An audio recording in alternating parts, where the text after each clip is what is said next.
2.3.8 How can we obtain the pure copper sulfate from an impure sample?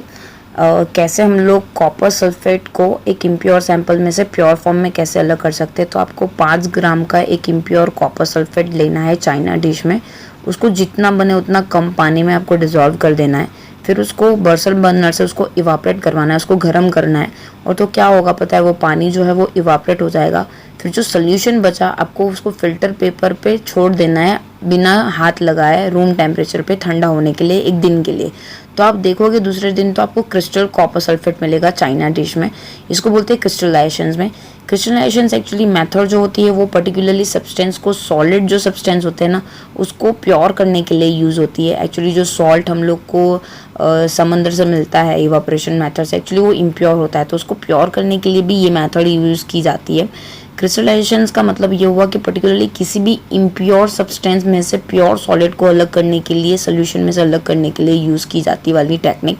Crystallisation को ऐसा माना जाता है कि सिंपल इवापोरेशन से भी बहुत अच्छी बेटर होती है, क्योंकि जो सॉलिड होता है एक्चुअली सम सॉलिड जो होता है डिकम्पोज और some like sugar may get churn on heating on dryness. Actually कभी कभी क्या होता है कि इवापोरेशन होने की वजह से जो शुगर होती है वो ड्राइनेस में कन्वर्ट हो जाती है, तो वो नहीं हो इसके लिए क्रिस्टलाइजेशंस में कन्वर्ट की जाती है। क्रिस्टलाइजेशंस मेथड करके हम लोग उसको क्रिस्टल्स वे में कन्वर्ट कर सकते हैं। जो आप घर पे शुगर खाते हैं वो क्रिस्टल्स फॉर्म में होती है, तो वो ड्राई ना हो जाए उसकी वजह से हम लोग मानते हैं कि इवापोरेशन से ज़्यादा क्रिस्टलाइजेशन ज़्यादा अच्छी मेथड है। दूसरा एक चीज़ है कि जो कभी कभी क्या होता है इवापोरेशन के बाद भी कुछ इम्प्योरिटी होती है, वो जो डिसॉल्व फॉर्म में रह जाती है। तो इवापोरेशन क्या करता है, वो सॉलिड को कंटेमिनेट कर देता है। कंटेमिनेटेड मतलब थोड़ा ख़राब हो जाता है। तो जब हम लोग क्रिस्टलाइजेशन करते हैं तो वापस हम लोग उसका प्योर फॉर्म में मतलब पा सकते हैं। उसका एप्लीकेशन देखते हैं तो हम लोग को पता ही है सॉल्ट को हम लोग को प्योर करने के लिए। और दूसरा है फटकड़ी जो हम लोग घर पे यूज़ करते हैं, इसको एलम बोलते हैं। इम्प्योर सब्सटेंस में से उसके क्रिस्टल फॉर्म में अलग करने के लिए यूज़ होती है। एक्चुअली आप अपनी फैसिलिटी के हिसाब से या फिर नेचर जो सब्सटेंस आप चूज़ कर रहे हो उसके हिसाब से आप टेक्निक यूज़ कर सकते हो। जो भी टेक्निक आपको पर्टिकुलरली जो भी मेथड को अलग करने के लिए आपको लगती हो, सेपरेट करने के लिए लगती हो। एक्चुअली हम लोग जो घर पे पानी भी पीते हैं ना उसके लिए भी पूरा एक टेक्निकली पूरा एक फ्लो चार्ट है। यहाँ पे नीचे आपको दिख रहा होगा कि रिजर्वियर से पानी आता है, फिर वहाँ पे जो सेडिमेंटेशन टैंक है वहाँ पे आपको सॉलिड को सेटल डाउन करना पड़ता है। फिर जो लोडिंग टैंक होते हैं उसमें एलम या लोड डालना पड़ता है। उसकी वजह से इम्प्योरिटी होती है, वो लोड डालने की वजह से वो नीचे रह जाती है और ऊपर से फिर पानी को अलग कर दिया जाता है। फिल्ट्रेशन टैंक के अंदर पानी है, फाइन सैंड है, ग्रेवल है, उसको सेडिमेंटेशन एंड डिकेंटेशन किया जाता है। डिकेंटेशन की प्रोसेस से ऊपर से पानी हटा दिया जाता है और फिर जो क्लोरीनेशन टैंक है उसमें क्लोरीन डाल के बैक्टीरिया को मारा जाता है और फिर जाके आपके घर में वो पानी रिलीज होता है। नेक्स्ट टॉपिक है physical and chemical change. Physical and chemical change में बता दूँ, फिजिकल चेंज मतलब ऐसा चेंजेस जिसके अपीयरेंस में चेंजेस हो, साइज में चेंज हो, शेप में चेंज हो। मतलब उसका जो पेरेंट सब्सटेंस हो उसके सिर्फ शेप में चेंज हो। सपोज मैंने बलून लिया तो बलून को मैंने फुलाया तो उसके शेप में चेंज हुआ, वो कोई पर्टिकुलरली अदर सब्सटेंस नहीं बन गया। अपन केमिकल चेंजेस मतलब उसकी कैरेक्टरिस्टिक्स में भी चेंजेस आएगा। मतलब सपोज भी मैंने डाला, सपोज भी मेरे को सब्जी बनानी है तो मैंने अंदर सारे इंग्रेडिएंट डाले तो उसकी वजह से जो कुक फूड होगा, मेरा जो खाना पक गया होगा, वो उसके पेरेंट एलिमेंट से डिफरेंट होगा। सो यहाँ पे हम लोगों ने आगे के लेसन्स में और आगे के ईयर्स में भी हम लोग ये पढ़ के आए हैं कि पर्टिकुलरली जो भी फिजिकल चेंजेस होते हैं उसमें क्या होता है कि उसका colour, hardness, rigidity, fluidity, density, melting point, boiling point, ये सब के सब सेम रहता है। उसको फिजिकल प्रॉपर्टी बोलते हैं। और interconversion of the state in an physical change because this changes occur without a change in compositions. Actually इनके अंदर जो इंटरकन्वर्जेशन होता है वो सॉलिड का सेंस, सपोज भी मैंने बर्फ़ लिया तो बर्फ़ को पिघल के वो लिक्विड हो जाएगा तो उसका सिर्फ स्टेट चेंज हुआ, उसके अपीयरेंस में, उसके टेस्ट में, उसकी प्रॉपर्टीज़ में चेंजेस नहीं हुआ। So that is why it's called the physical changes. Okay, and although ice, water and water vapour तीनों देखने जाए तो फिजिकल प्रॉपर्टीज शो करते हैं, क्योंकि केमिकली तो वो सबके सब सेम ही है। Both water and cooking oil are the liquid but the chemical characteristics are the different. Actually उसके ऑर्डर में, इन्फ्लेमेबिलिटी में बहुत डिफरेंस होता है। हमें पता है कि जैसे ऑयल जो है वो हवा में बर्न हो जाता है और जो पानी है उसको एक्सटिंग्विश कर लेता है। तो केमिकली प्रॉपर्टी के हिसाब से ऑयल और वाटर दोनों अलग अलग चीज़ हो गई। बर्निंग एक केमिकल चेंज है जब भी एक सब्सटेंस दूसरे सब्सटेंस के साथ रिएक्ट करता है केमिकल कंपोजिशंस के अंदर, तो पर्टिकुलरली दो सब्सटेंस एक दूसरे के साथ रिएक्ट करके एक नया सब्सटेंस क्रिएट करते हैं। और जब नया सब्सटेंस क्रिएट करते हैं तो उसको बोलते हैं केमिकल चेंज, क्योंकि दे केमिकली रिएक्शंस होके दोनों एक दूसरे के साथ कंडक्ट होके एक नया कंपोजिशंस क्रिएट करते हैं। नेक्स्ट टॉपिक हमारा है what are the types of the pure substance. Chemical compositions के हिसाब से उनको दो पार्ट में डिवाइड किया गया है, that is element and compound. Element के बारे में पढ़ेंगे। जो रॉबर्ट बॉयले थे, जो फर्स्ट साइंटिस्ट थे, उन्होंने 1661 में ये टर्म यूज़ किया था। एंटोनी लॉरेंट लेवोइजर्स जो फ्रेंच केमिस्ट थे, उन्होंने पहली बारी एक्सपेरिमेंट किया था और उन्होंने डेफिनेशन दिया था पहली बारी एलिमेंट का। उन्होंने डिफाइन किया था कि जो एलिमेंट है वो बेसिक फॉर्म हुआ मैटर का, जो डिवाइड नहीं हो सकता, जो ब्रोकन डाउन नहीं हो सकता सिंपल सब्सटेंस में केमिकल रिएक्शंस करने के बाद भी। एलिमेंट नॉर्मली डिवाइड हो सकता है तीन पार्ट में, that is a metal, non metal और मेटलॉइड। मेटल की पर्टिकुलरली अगर देखने जाए तो प्रॉपर्टी होती है मेटल और नॉन मेटल की, मैं आप दोनों को साथ साथ में बताती जाऊंगी। मेटल जो होते हैं वो लस्चरस होते हैं, मतलब शाइनियर होते हैं। नॉन मेटल जनरली इतने शाइनियर नहीं होते, शाइनियर होते ही नहीं है। जो मेटल होते हैं जनरली सिल्वरिश ग्रे या फिर गोल्डन येलो कलर के होते हैं। और पर्टिकुलरली नॉन मेटल देखने जाए तो बहुत अलग अलग टाइप के कलर्स में आपको देखने को मिलते हैं।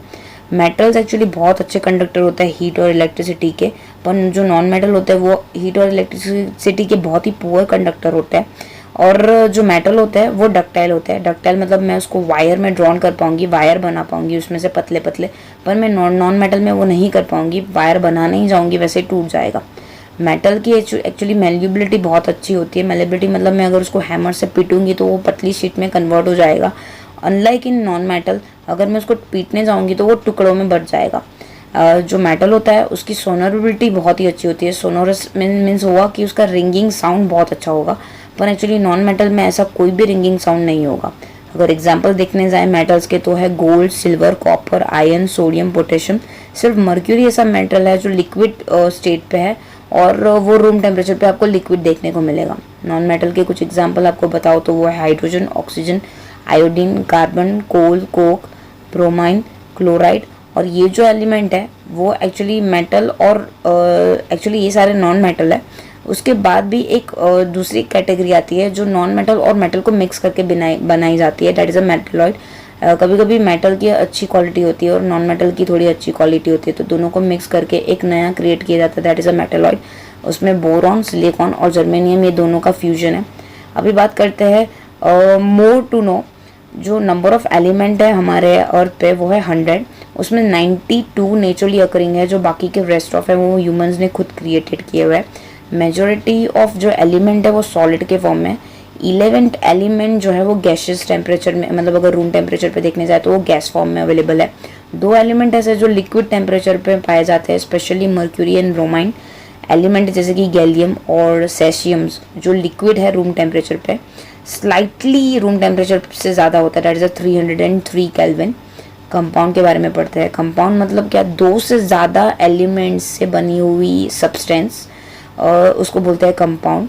यहाँ पे एक्टिविटी 2.10 में डिवाइड किया हुआ है, क्योंकि पूरी क्लास है उसको मैंने दो पार्ट में डिवाइड कर दिया हुआ है। एक को मैंने 50 ग्राम की आयरन फिलिंग दी हुई है और दूसरे ग्रुप को मैंने 3 ग्राम सल्फर पाउडर दिया हुआ है चाइना डिश में। दोनों को मैंने चाइना डिश दी हुई है।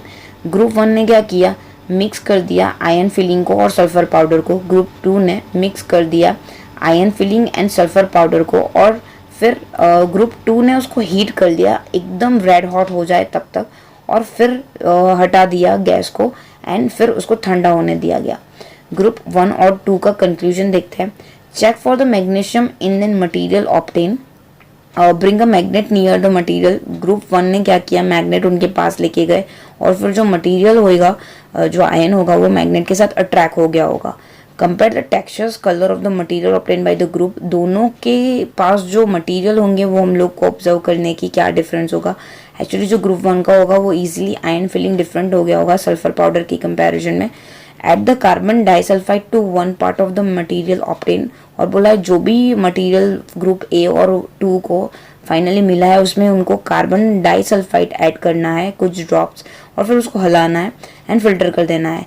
Then add the dilute sulphuric acid और डाइल्यूट हाइड्रोक्लोरिक एसिड, और फिर उसके अंदर डाइल्यूट सल्फ्यूरिक एसिड या फिर डाइल्यूट हाइड्रोक्लोरिक एसिड डालना है। तो होगा क्या, मटेरियल ऑब्टेन जो होगा उसमें, और ये दोनों को ये स्टेप्स करने हैं। उससे होगा क्या कि जो गैस ऑब्टेन हुआ होगा ग्रुप 1 के पास, वो होगा हाइड्रोजन, जो कलरलेस होगा, ऑर्डरलेस होगा और कंबस्टेबल होगा। एक्चुअली एक एडवाइस है कि do not combust the test for the hydrogen in the class, क्योंकि वो बॉस होने के चांसेस है। जो गैस ऑब्टेन होगा क्लास 2 के पास, वो होगा हाइड्रोजन सल्फाइड, क्योंकि उन्होंने वो बर्न किया हुआ था। It is the colourless gas, और जैसे अंडे खराब हो जाते हैं तो कैसे स्मेल आती है, वैसे स्मेल आएगा। You must have observe that the product obtain by the both the group show the different property. आपने देखा होगा कि दोनों ग्रुप को अलग अलग प्रॉपर्टीज मिली होगी। दो तो स्टार्टिंग मटेरियल वो तो सेम, पर स्टार्टिंग मटेरियल तो मैंने दोनों ग्रुप को सेम ही दिए। ग्रुप 1 ने कैरी की एक्टिविटी फिजिकल चेंजेस, क्योंकि इन केस ग्रुप 2 उन्होंने केमिकल चेंजेस परफॉर्म किया, क्योंकि फिजिकल चेंजेस मीन्स उन्होंने वो मैग्नेट यूज़ करके पहले आयन फिलिंग को सल्फाइड से अलग किया था, और ग्रुप ने केमिकल प्रॉपर्टीज से उनका कंपोजिशन बदल दिया था। तो material obtain by the group 1 is a mixture of a 2 substance, जिसमें उन्होंने आयन और सल्फर को अलग किया। ग्रुप 2 ने जो कंपाउंड, मतलब उनको जो मटेरियल ऑब्टेन हुआ वो कंपाउंड था। Property of mixtures are same as that's of the constituent. Heating the 2 elements strongly we get the compound. 2 element को जब बहुत अच्छे से गर्म करेंगे तो एक नया क्रिएट होगा, एक नया एलिमेंट क्रिएट होगा, उसको कंपाउंड बोलेंगे। जो एक्चुअली उसकी जो प्रॉपर्टी होगी, जो हम लोगों ने ऐड ऑन किया होगा, हम लोगों ने सल्फर और आयन ऐड ऑन किया था, उससे एक डिफरेंट ही प्रॉपर्टी बनेगी। Composition of compound is the same through out. We also observe that the textures and the color of the compounds are the same throughout। अगर आप देखोगे तो उसका कलर और कंपाउंड का जो टेक्सचर होगा वो सेम होगा।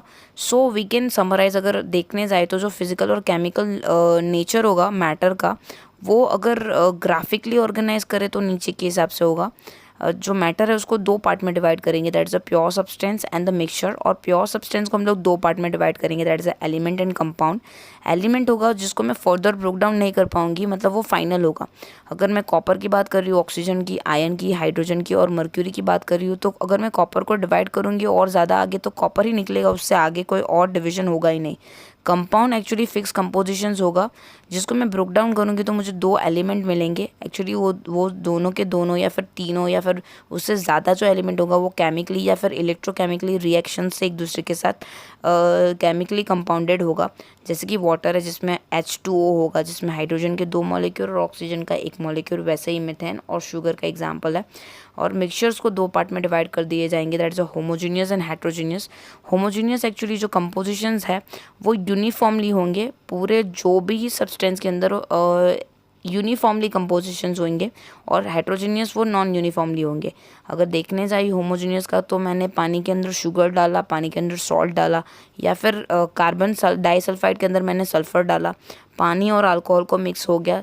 दैट मीन्स जो भी 2 चीज़ें मिक्स हो जाती है, यूनिफॉर्मली कंपोजिशंस दिखाती है, उसको होमोजीनियस कंपाउंड बोलूँगी। और heterogeneous means sand, salt, sugar, salt और wood and blood and water in the soil. जो चीज़ दोनों मैं फिज़िकल एक्टिविटी करके, फिज़िकल प्रोसेस करके मैं जिसको अलग कर पाऊँ, हैंड पिकिंग या फिल्टरिंग प्रोसेस से अलग कर पाऊँ, उसको हेट्रोजीनियस प्रोसीजर बोलते हैं। Thank you.